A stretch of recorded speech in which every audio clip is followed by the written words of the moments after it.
eləyib. Alqış desin Allah özü xeyr versin. Amin. Salih. Azaddır vətənimiz gözəldir həyat. Gözəl oxuyursan ha. Artırmışsan maşallah. Azaddır vətənimiz gözəldir həyat. Görməyənlər xoşbəxt olsun bütün kainat. Ay Ali, oğluna qızına qurub qoymuşsan. Səni də, məni də dəvət edən görünməz səhlinin. Sakin meyle doldur piyalenin. Meğer sana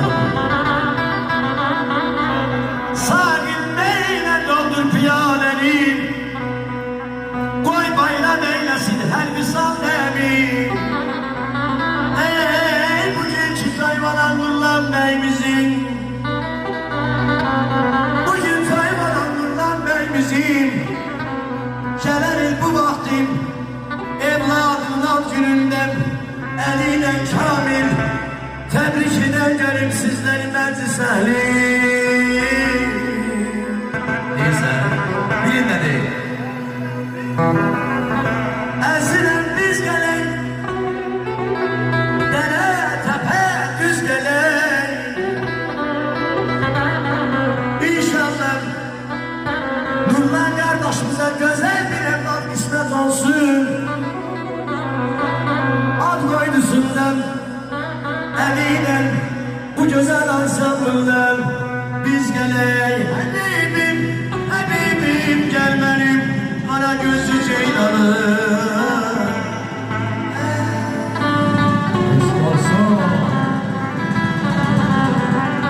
Yazın sesimize ses yazanlar. Yaşa. İnanma benim.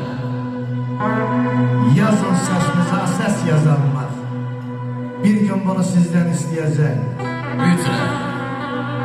Vaxt olup dünyadan biz köç edende yazılmış sesleri besleyecek. Yazın dediğimiz her bir misranı, duyun çaldığımız güzel havanı. Göylerden gelende ölüm fermana şair sesi kes diyecekler. Sazın etrafında kamil can verir. Kamilin özü de saza can verir. Nazile can alır, aşık can verir. Bu eşki alemde izleyecekler. Yazın sesimize ses yazanlar. Bir gün bunu sizden isteyecekler. Beni kardeşim bir alkışlayalım. Ayşe'yle. Eşk olsun. İsteyecekler. Allah isteyecek. Ezim aydın